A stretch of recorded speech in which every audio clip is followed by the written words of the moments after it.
Jadi kalau Harun Rasid pas ngaji sebagai santri, tapi kalau Imam Malik ngurus KTP ya sebagai rakyat, ya antri, ya beliau yang datang.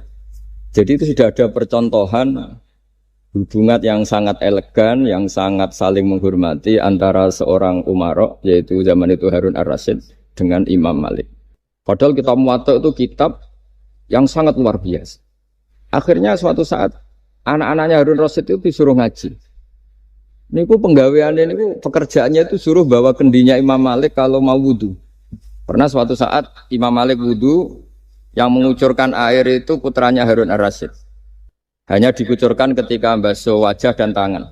Pas Harun Rasyid lewat, dinasihati juga. Halla ghusal taqodamaihi. Harusnya kamu tidak hanya mengucurkan untuk wajahnya, juga untuk kakinya. Padahal itu anak seorang presiden. Jadi betapa dulu itu harkat dan martabat ilmu itu sangat dihormati. Nah, kenapa demikian? Karena ilmu ini yang membentuk sebuah bangsa.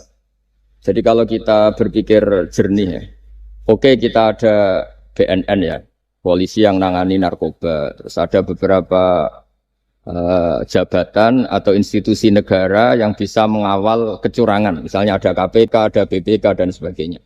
Tapi tanpa masyarakat dibentuk kiai dan dibentuk norma-norma agama, itu capek. Mayoritas orang tidak mencuri, itu ya barokahnya dididik kalau mencuri itu dosa, kalau nanti masuk neraka. Sebelum ada KPK dan BPK, itu orang tidak nyuri ya sudah banyak. Karena memang nggak nyurinya itu faktor agama, bukan karena takut KPK.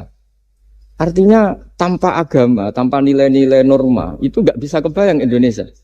Karena orang nanti nggak maksiatnya atau nggak salahnya itu takut aparat, bukan takut Tuhan.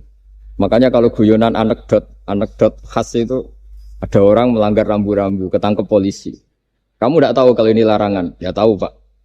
Kenapa tetap melanggar? Karena tidak tahu Bapak di sini. Itu menunjuk polisinya. Itu khas Indonesia. Jadi kalau nggak melanggar itu karena takut aparat, bukan karena kesadaran hukum. Tapi kalau urusan rambu-rambu itu seperti itu. Tapi kalau urusan orang tidak zina, tidak maling, tidak korupsi, itu hampir mayoritas orang Indonesia. Itu karena takut azab Allah atau takut dosa. Sehingga di desa terbelakang yang enggak terjangkau polisi atau di daerah-daerah yang sangat terpencil, itu perilaku leluhur, yaitu tidak nyuri, tidak zina, tidak apa, itu ya tetap jalan. Karena mereka memang dididik oleh agama. Sehingga keinginan kita terbesar adalah bahwa sesuai konsep Imam Ghazali, al-ulama wal umara tau'amani. Jadi ada sinergi lah antara ulama dan umara. Dulu biasa raja-raja itu ngaji sama ulama. Tapi ulama juga biasa antri di kerajaan untuk ngurus administrasi negara. Jadi beliau-beliau ya bisa sebagai rakyat, tapi juga sekaligus sebagai guru. Karena beliau-beliau ini orang-orang yang bisa menanggalkan egonya. Lalu kenapa kerajaan dulu itu begitu kuat? Ada contoh paling populer dalam mengelola negara, yaitu Umar bin Khattab. Itu Sayyidina Umar bin Khattab. Itu bajunya, jubahnya itu ada 12 jahitan, saking jeleknya. Jadi saking jeleknya itu 12 jahitan. Ada pernah seorang kiai yang cerita, ketika Baitul Maqdis itu ditaklukkan oleh pasukan Umar, itu beliau harus naik unta dari Madinah sampai Yerusalem. Karena kerajaan yang ditaklukkan itu membayangkan Umar itu seorang presiden, seorang khalifah, pasti wah. Itu ternyata pas sampai gerbang Yerusalem itu Umar itu yang nuntun unta. Karena ketika unta itu hanya satu, sama pengawalnya bilang, saya mau naik unta asal gantian. Ya 2 kilo Umar naik, 2 kilo ajudannya yang naik. Sampai Pak. Lepas mau pintu gerbang itu pas giliran Umar yang nuntun. Kata ajudannya, kali ini jenengan yang naik saja. Enggak, saya enggak mau bohong. Jadi yang disambut ya ajudannya. Karena ajudannya pakaiannya lebih bagus dan Umar pakai tadi jubah yang berjahit 12. Jadi betapa orang-orang dulu itu ketika jabat itu malah tasawuf. Karena tadi dipandu oleh agama. Setelah itu ada beberapa sahabat yang usul, ada pesta gitu karena ini hari kemenangan. Kata Sayyidina Umar, Inna Allaha ta'ala ayyara qauman faqala adhabtum thayyibatikum fi hayatikumud dunya wastamta'tum biha. Di antara kritik Allah kepada orang-orang yang enggak benar adalah jatah kenikmatan kamu sudah kamu habiskan di dunia. Maka di akhirat sudah tidak ada jatah. Maka kata Umar, astabqi thayyibati. Jatah-jatah kenikmatan saya biarkan utuh, maka tidak saya nikmati sekarang. Nah makanya ini saya sekaligus minta sama BUMN, pokoknya gak usah lah ngundang saya, ribet. Selain ribet ya soalnya ngaji saja. Saya ini jadi kiai itu ya bingung. Ya sering dihormati orang, dicucuk, kadang disangoni. Kalau kadang ya mikir, nak jatah kontak terus piye. Makanya saya tuh ya sering ngebes, ya biasa saja hidup saya. Karena saya tidak ingin jatah saya ini habis. Tapi kadang-kadang orang itu ingin berlebihan menghormati kiai. Saya berkali-kali bilang, ketika ada orang menghormati saya itu yang repot saya. Yang menghormati benar karena menghormati kiai. Tapi kiainya yang masalah kan. Kalau tidak bisa ngelola hatinya jadi tamak, jadi gitu. Makanya ini kan ya sudah saya tetap sebagai kiai ngajarkan ikhlas. Makanya guyonan di kitab-kitab dulu. Kalau ada orang cantik sowan kiai itu kata kiainya, saya yang bingung. Kamu melihat saya ibadah, saya melihat kamu masalah. jadi, tapi kalau kiainya agak soleh ya enak sama-sama seneng kan. Masalahnya kita ini soleh, paling enggak berusaha soleh. Ya jadi kalau Pak Aryo sowan sini itu dia benar, sudah sopan lah sama kiai, beliau pejabat sopan. Saya yang masalah kan. Misalnya saya ke Jakarta terus ingat Pak Aryo ingin difasilitasi, saya kan jadi repot. Makanya kemungkinannya kecil, kalau saya ke Jakarta tak hubungin itu kecil dan tidak perlu tersinggung. Saya selama ini ya sering ke Jakarta ya biasa. Saya hampir per 3 bulan, 4 bulan datang ke pondoknya Pak Kures. Ya jarang hubungi pejabat. Ya sudah kalau mau ngaji aja. Nah kenapa saya menekankan ikhlas? Karena ini kan acara khataman. Di antara pokok dari ajaran Quran adalah wa ma umiru illa liya'budu waha mukhlishina lahuddin. Jadi kalau sudah berani beragama ya kita harus ikhlas. Dan saya berkali-kali bilang ikhlas itu mudah. Harus dilatih. Saya berkali-kali memberi analogi itu gampang sekali. Lama sekali kita bilang kalau yang putih itu putih. Lama sekali kita bilang yang hitam itu hitam. Itu tidak ada yang gaji. Kenapa kita mengatakan tembok ini putih? Karena memang putih. Kenapa orang mengatakan peci itu hitam? Ya karena memang hitam. Itu tidak ada yang gaji. Dan semuanya ngomong seperti itu. Tapi pas Anda ngomong Allah itu Tuhan, minta masuk surga. Pas hubungan dengan Tuhan itu selalu tidak ikhlas. Padahal kita biasa ngomong hakikat ini ikhlas. Kita ngomong tembok ini putih ikhlas, ngomong peci hitam itu. Pas ngomong kalau Allah itu Tuhan, minta surga. Padahal bedanya apa? Hanya sama-sama ngomong, mengatakan sesuatu yang nyata. Sehingga saya berkali-kali bilang, dan ini akan saya kampanyakan sampai saya mati. Di antara gejolokan Allah sama orang soleh. Jadi orang soleh itu nanti juga digojlok sama Allah. Kenapa kamu nyembah saya? Karena saya ingin masuk surga ya Allah. Yang satu ditanya, kenapa kamu nyembah saya? Karena saya takut neraka ya Allah. Berarti kalau saya tidak bikin surga, tidak bikin neraka, kamu tidak nyembah saya. Ya udah gitu, tempat nyembah jenengan. Tapi kadung keliwat alasannya itu. Makanya saya itu tidak pernah bilang ke anak saya gini, kamu harus syukur karena bapak dapat pekerjaan. Tidak pernah saya. Kamu harus syukur bapak punya uang, tidak pernah. Nanti syukurnya nunggu bapak punya uang. Kalau nggak punya uang, nggak bapak, ribet. Maka ini yang bupati, yang pejabat tidak usah syukuran. Syukuran bapak naik pangkat, bapak direktur BUMN. Nanti kalau enggak sudah pensiun, sudah syukurnya hilang. Nah, karena ini kan ngaji sama kiai, ya saya ajarkan khas kiai. Saya sampai sekarang ya tidak nikmati kebesaran nama saya atau apa. Karena tadi memang harus dilatih. Kalau kita bisa mengatakan putih itu ikhlas, tanpa tekanan, tanpa imbalan. Kenapa pas mengatakan Allah Tuhan harus minta surga? Padahal Allah itu tetap Tuhan meskipun tidak menciptakan surga dan nah dari pemahaman seperti ini, para mufassir itu tahu kualitas kalimat fattaquni ya ulil albab. Takutlah kepada saya. Jadi kualitas kata fattaqun naro sama fattaquni itu bagi orang-orang hakikat lebih takut kalimat fattaquni. Kata orang-orang tasawuf neraka itu nanti, itu pun kita tidak mesti masuk. Tapi kalau Allah sekarang pun sudah ada. Jadi kalau cara berpikir orang tasawuf gini. Ini karena Pak Bima mesti gak pernah belajar tasawuf, karena belajarnya nyari uang, gitu. Makanya ini tak ajari cari tasawuf. Tadi sudah tak gojlok, harus ngapalkan Quran katanya. Kalau cara berpikir tasawuf itu gini, surga dan neraka itu muajalah, itu nanti. Kamu nyembah Allah ingin masuk surga, takut menghindari maksiat atau takut sehingga tidak maksiat karena takut neraka. Dan surga itu simbol ridhonya. Neraka simbol bencinya, suktunya Allah. Terus kata orang-orang tasawuf cara berpikir, Allah itu sudah ada sekarang. Mulai dulu sampai sekarang Allah sudah ada. Kalau Allah sudah ada, berarti Allah sekarang ya bisa berstatus ridho ke kamu, atau berstatus benci ke kamu. Kenapa takutnya nanti? Wong Allahnya sekarang kok takutnya? Ya sekarang juga. Kamu harus amal tuh nakdan. Nakdan tuh cash. Allahnya ada sekarang, ya ibadahnya harus ada sekarang. Makanya kata orang-orang tasawuf, andaikan Allah tidak bikin surga atau neraka, ya saya tetap nyembah karena surga itu simbol ridhonya.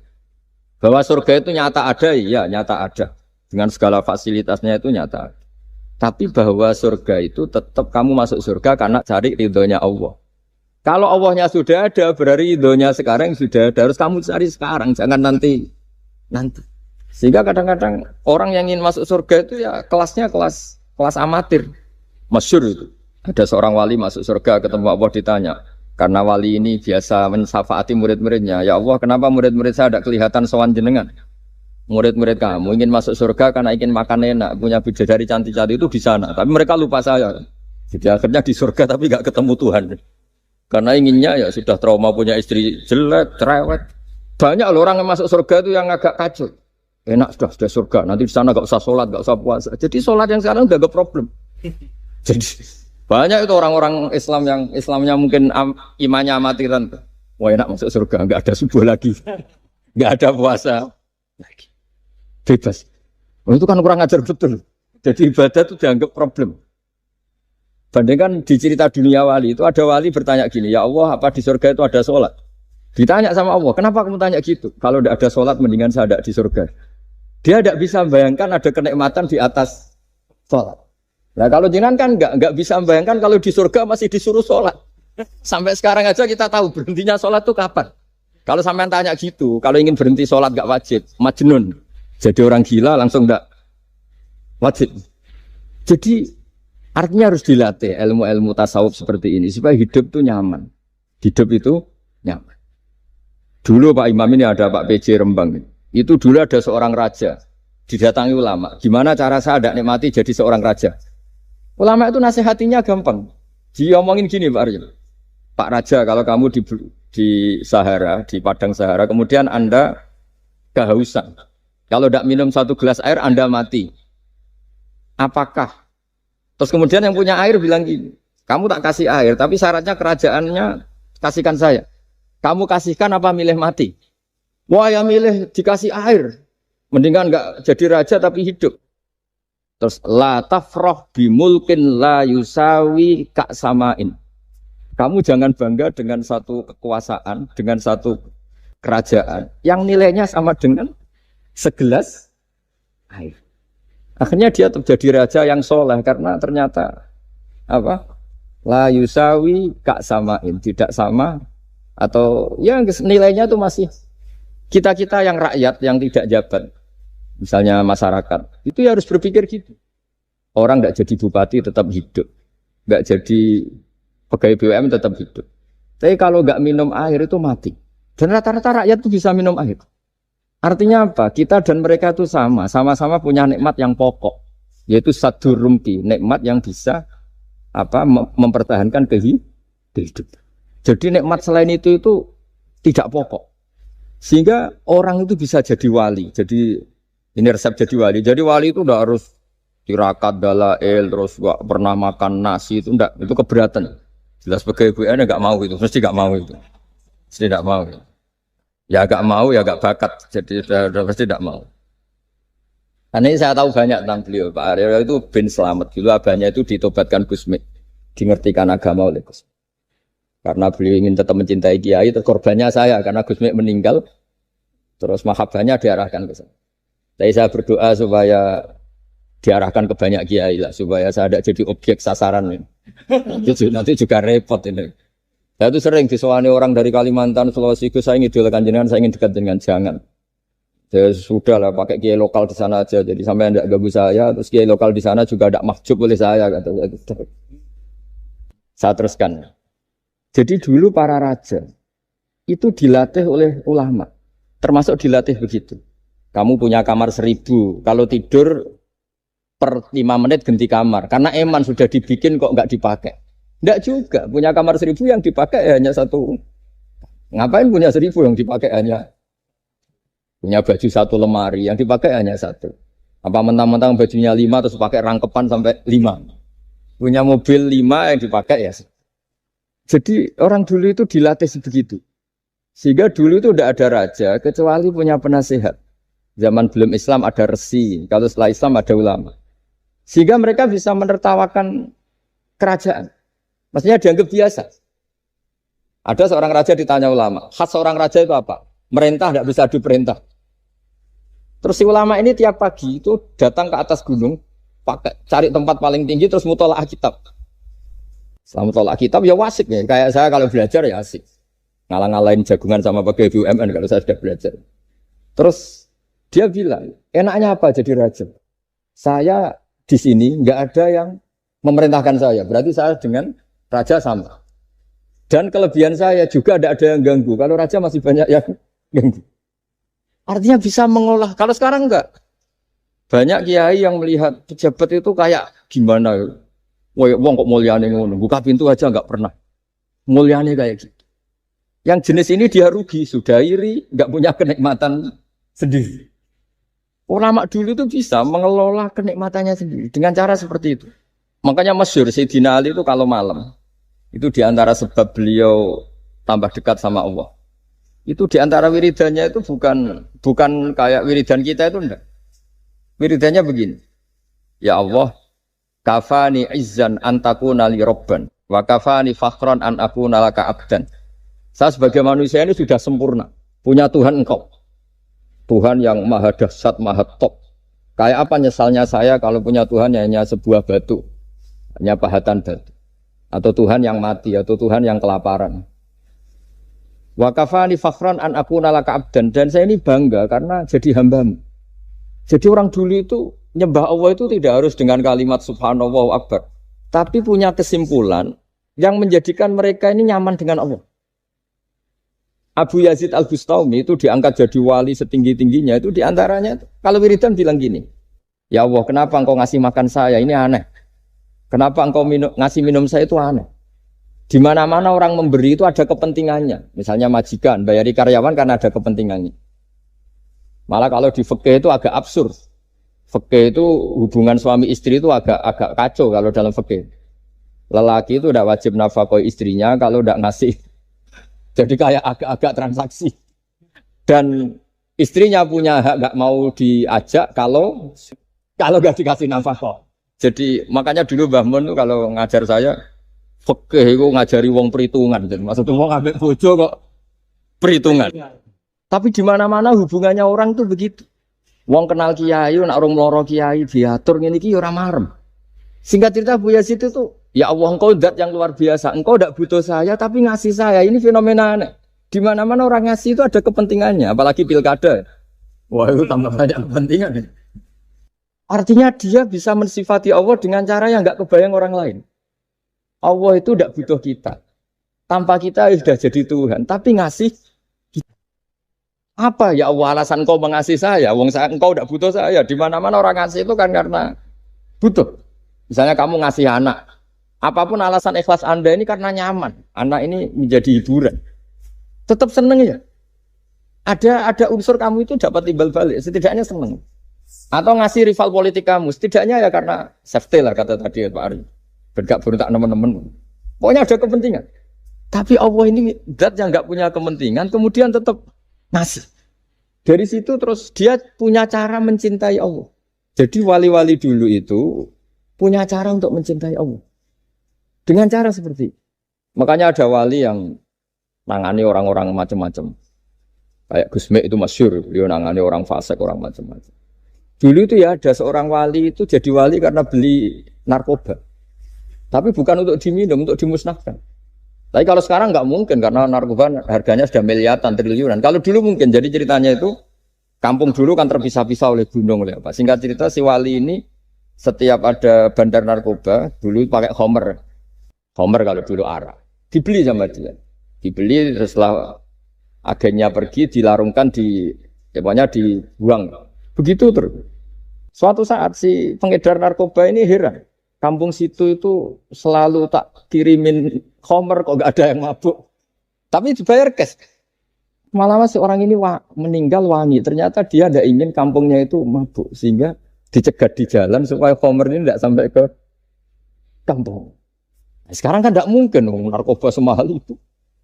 Tapi apapun itu kembali ke ulama dan umaro. Alhamdulillah di Indonesia itu ulama yang mati-matian supaya generasinya tidak terlibat narkoba dengan cara ditakutkan neraka. Umaro juga melakukan itu dengan cara ditakutkan penjara. Ini yang kita sama-sama ulama wal umaro apa? Tahu aman. Kita kerjasama dengan kapasitas masing-masing.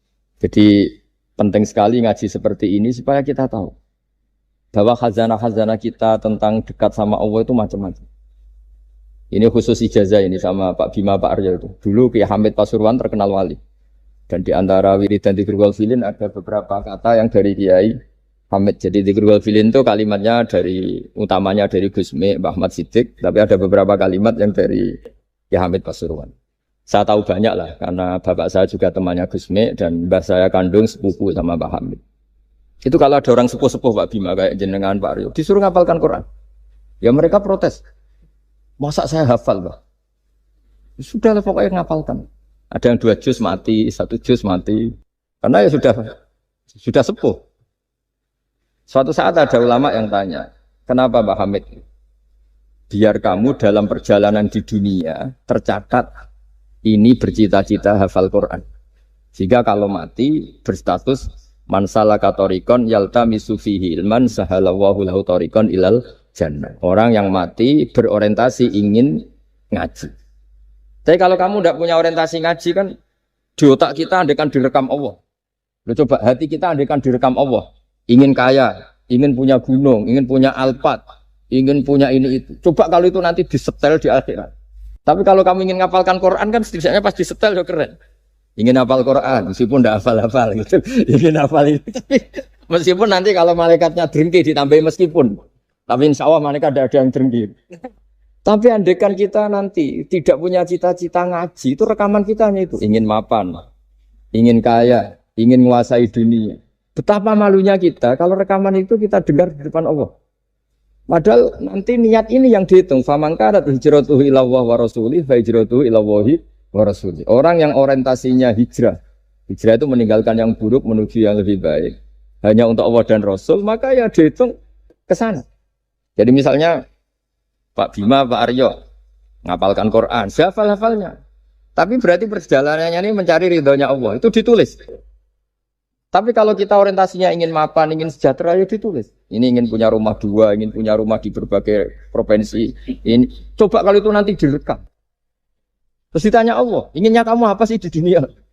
Dan itu bisa menjadi status kita. Ngeri kan? Kita ketemu Allah dengan status tidak pencari Allah dan Rasul, tapi pencari kemapa? Itu cara Mbah Hamid untuk mendidik supaya orang itu orientasinya kepada Allah dan Rasul. Disuruh ngapalkan. Ini Pak Aryo cerita, bapaknya hanya disuruh ngapalkan apa? Rabbana dalam urusan. Itu semalam nggak hafal-hafal. Dan alhamdulillah nggak hafalnya ditiru anaknya. Susahnya kemarin pas ngaji sama saya di kamar saya, saya punya kantor di depan rumah saya. Ya nggak hafal-hafal. Bener-bener konsisten.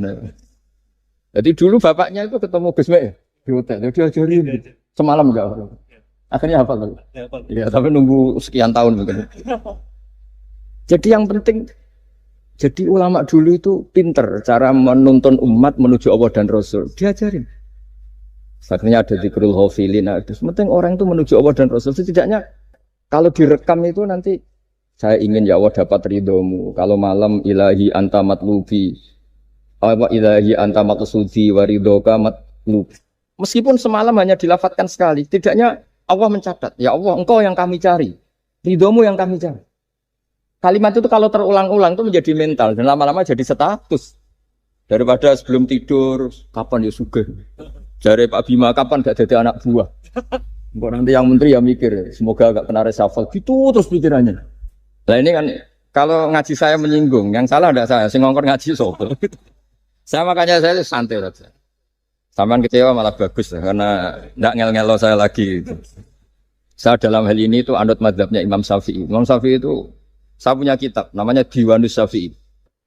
Itu kalau orang tidak senang itu paling bagus menurut saya.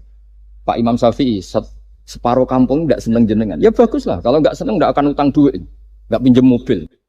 Wong nggak senang itu kan nggak mungkin pinjam uang. Saya pernah ketemu seorang bupati, cerita ini. Perlu saya sebut, bupati aktif. Setelah saya cerita ini, terus Gus saya ingin ketemu jenengan 4 mata. Setelah ketemu saya lucu. Saya akan cerita. Di antara wasiat bapak saya itu unik banget. Ngelola wong gedeng enak, sing ribet itu ngelola wong seneng. Jadi ngelola orang benci itu mudah. Yang ribet itu ngelola orang seneng. Itu mahal sekali. Itu dulu saya tidak paham. Bareng kenal wong seneng ngel-ngel no. Nah sing ra seneng kan sudah selesai. Akhirnya Imam Syafi'i dan separuh kampung ini tidak seneng jenengan. Ya bagus. Mereka tidak akan utang saya, minta tolong saya. Artinya orang dulu itu jadi yang seneng dikelola untuk teman kebaikan, yang nggak seneng dianggap menjadi harga itu murah. Singkat cerita terus bupati ini datang ke saya cerita. Yang jelas gak bupati Rembang, ya ada usaha. Cerita di bawah beduk. Cerita. Iya Gus. Rival politik saya ketika saya kalahkan itu selesai. Tapi mitra politik nanti saya kirung berper.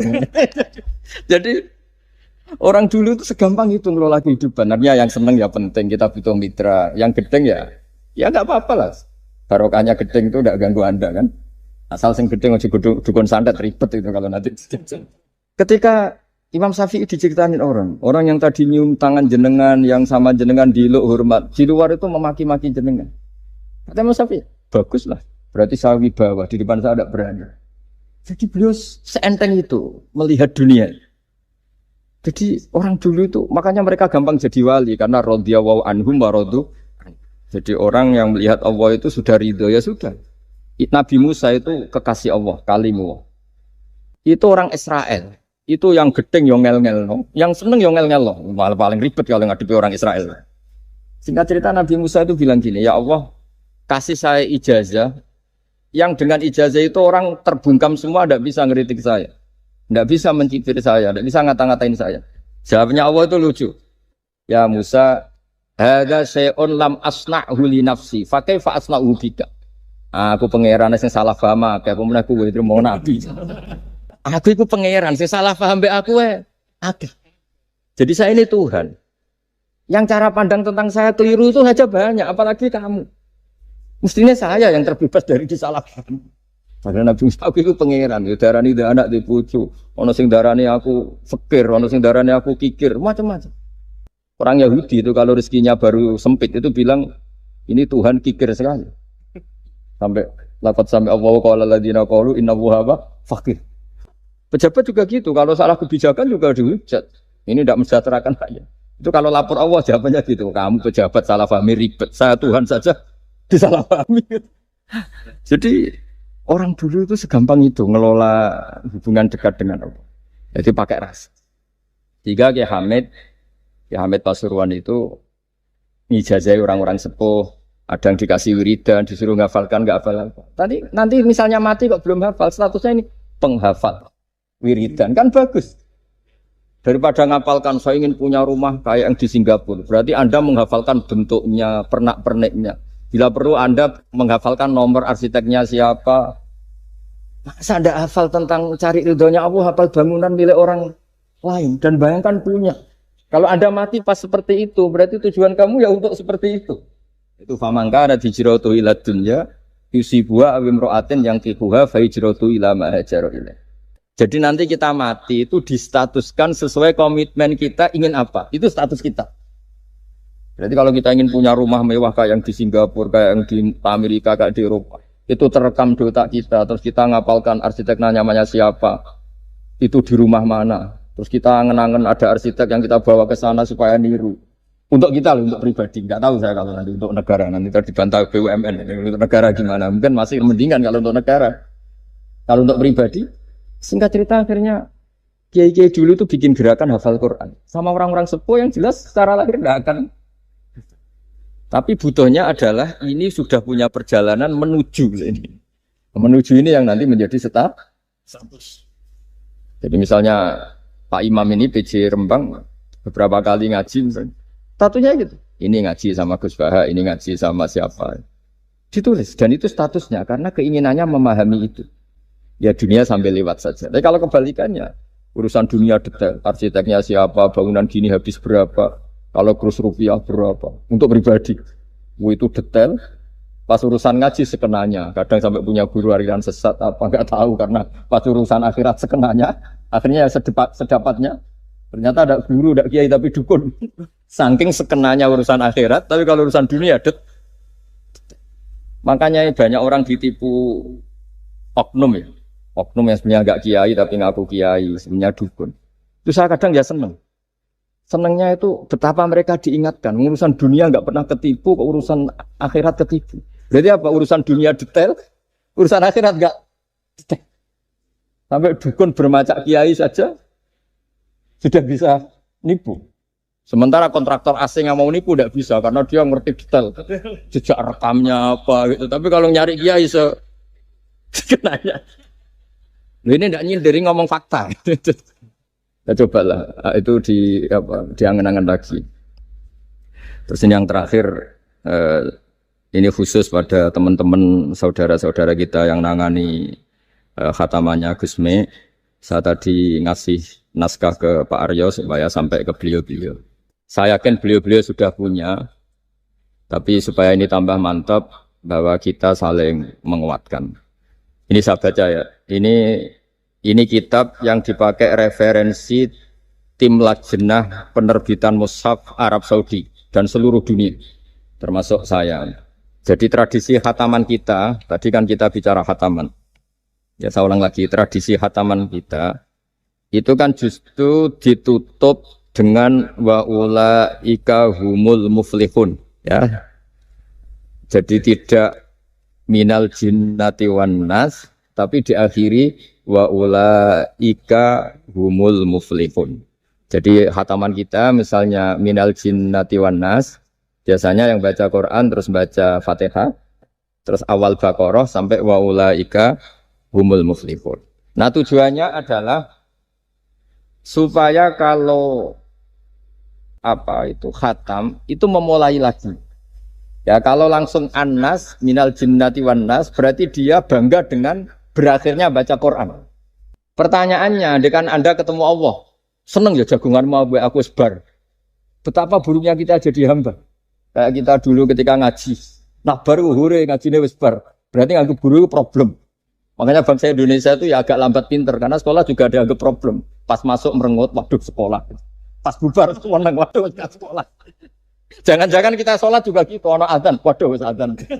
Jadi ini belum makam wakuroto ini bis sholat. Padahal cirinya orang baik itu menikmati sholat. Ciri utama suka ilmu ya menikmati pelajaran. Enggak, ini pelajaran bareng guru. Waduh, udah gitu matematika lagi. Waduh. Nah, kita baca Quran harusnya asik. Karena di situ munajat sama Allah. Ketika selesai harusnya nyesal. Waduh, baru asik sama Allah kok sudah selesai. Dan Allah punya alasan untuk menyalahkan kita. Karena kita misalnya baru seneng-senengnya pacaran misalnya. Kan tidak mau akhir. Kenapa pas seneng Allah seneng berakhir? Nanti kalau kamu ditanyakan gitu tidak bisa jawab. Nah, pakai analogi itu makanya jangan pernah merasa akhir kalau baca Quran. Minal jinnati wan nas, terus baca Fatihah, terus memulai lagi. Wa ulaika humul muflihun. Sebagai bukti ya Allah, ini khataman sementara. Tapi saya akan berlanjut lagi, terus dimulai betul. Jika ijazah kiai-kiai kuno kalau orang haji atau umroh itu supaya kuat haji lagi, kalau ijazah kiai kuno itu sederhana. Disuruh ngomong gini, Ka'bah, ini saya mau pulang, nilai rumah. Nanti kesini lagi, kayak gitu. Sudah, Pak. Jangan setelah selesai ibadah haji seneng karena mau pulang. Berarti ibadah dianggap problem, rumah dianggap segala-galanya. Jadi itu ada filosofinya. Nah, ternyata tradisi seperti itu mudawan. Mudawan itu dibukukan. Ya, saya baca ini di kitab Ghaisun Naf'i, karangan Imam Waliwah As-Sofakusi. Saya baca saja.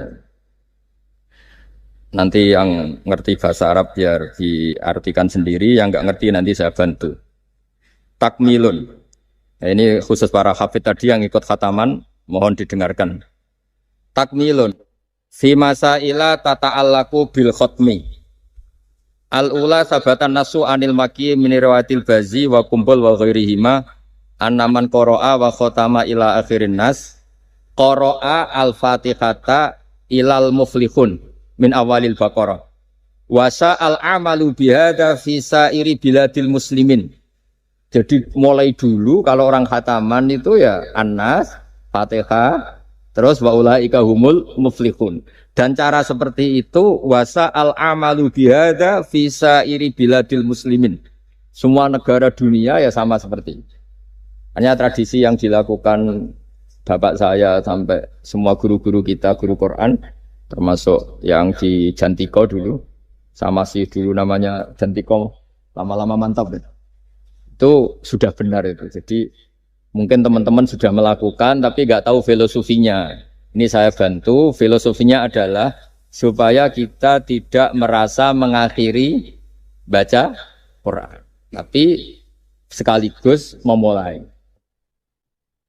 Mereka nak kue niat ngakhiri tenan itu seakan-akan kan baca Quran itu problem. Terus ketika berakhir kita senang. Sholat juga gitu Pak Imam. Yang menjadikan umatnya Rasulullah Shallallahu Alaihi Wasallam dijamin surga itu diantaranya cara sholat begini Pak Aryo. Saya hafal hadisnya itu. Absyiru ya ma'saral muslimin. Ini kata Rasulullah. Hari ini Jibril muncul dan memberi satu pengumuman yang sangat menggembirakan. Apa itu? Umatku berstatus, ya ini kata malaikat Jibril. Umatku berstatus, mereka itu fa'alu faridotan wantadharu ukhra. Melakukan satu fardu selesai atau addu faridotan wantadharu ukhra. Jadi misalnya tadi saya sholat subuh. Status saya ditulis oleh malaikat Jibril, Bak tadi sholat subuh. Dan ketika saya ditanya, Hak kok jauh urip sampai jam 10, jam 11. Ngenteni habis sholat duhur. Ketika sholat duhur selesai, orientasi saya ngenteni sholat. Gitu terus. Sehingga statusnya umatnya Nabi adalah addu faridotan wantadharu ukhra. Komitmennya adalah melakukan satu fardu dan menunggu yang lain. Berarti kita dihimpit di dua kebaikan. Kebaikan sudah kita lakukan dan kebaikan yang lain kita cita. Kita sekarang ngasih anak yatim. Di hati kita juga ingin mengasih lagi. Ngasih orang miskin juga gitu. Begitu juga kebaikan-kebaikan yang lain. Sehingga kita dihimpit di dua apa? Kebaikan. Kebaikan yang kita lakukan dan kebaikan yang kita angankan ya, atau kita cita-cita. Ya sudah begitu. Sehingga dengan cara seperti itu orang Islam itu nyaman. Bayangkan kalau kita berstatus punya rumah dan punya rumah lagi. Ingin punya mobil lagi. Berarti sih satu sih minat dunia wa ilat dunia, minat dunia ilat dunia. Itu kalau pas mati, pas khayalnya begitu. Allah posisinya di mana? Ya ini sudah siap ya, setor ya, Ataman. Siap. Ya, siap. Siap Pak Bunga ya? Ya, siap. Sampai berapa juz rencana? 30 tuh. 30. Sampai 30 juz apa juz 30? Juz 30 dulu. Juz 30. Jadi sampai segitunya guru-guru kita memandu, makanya terus dilatih dzikrul ghafilin, dilatih apa supaya kalau kita biasa pergi kembali misalnya, rombongan kembali, mungkin kita istighfar. Buat sekali-kali rombongan datangin khataman Quran, datangin acara-acara sehingga ada perbandingan. Nah, setidaknya saat kita salah itu tidak status, tapi zallah bawaan manusia. Tapi status kita adalah faman kana hijratuhu ila Allahi wa rasulih fa hijratuhu ila Allahi wa rasulih. Nah, kemudian kenapa itu menjadi perilaku masif di seluruh dunia? Kalau khataman justru ditutup oleh awal Baqarah. Kan agak aneh khataman kok ditutup dengan permukaan atau permulaan. Ya. Itu terus beliau ini di beberapa kitab diterangkan anna rajulan qala ya Rasulullah ayul a'mali afdalu. Amal terbaik itu apa ya Rasulullah? Qal alaika bil halil murtahil. Terus wa ma halul murtahil? Qal sahibul Qur'ani kullama khalla irtahala. Amal terbaik itu adalah amal setelah selesai ingin melakukan lagi. Apa itu? Orang yang menghafalkan Quran atau membaca Quran atau khataman Quran setelah selesai langsung dimulai lagi. Nah, ini di sini diartikan kullama faragha min khutmatin syara'a fi ukhra. Jadi satu khataman selesai kemudian lanjut lagi. Ya kan kalau kita misalnya orang kaya ke Singapura wisata kan langsung mungkin sudah punya brosur lagi, mungkin mau ke New Zealand atau apa. Kenapa pas urusan khataman enggak itu? Jadi manusia itu yang benar gitu. Jadi ya kira-kira gitu. Jadi ini teman-teman yang sedang khataman bahwa perilaku Anda sudah benar. Memang mulai dulu zaman Rasulullah SAW sampai sekarang memang justru khataman itu ditutup dengan wa ulaika humul muflihun sebagai bentuk komitmen kita bahwa kita ingin memulai, bukan berakhir di situ. Saya kira demikian. Assalamualaikum warahmatullahi wabarakatuh.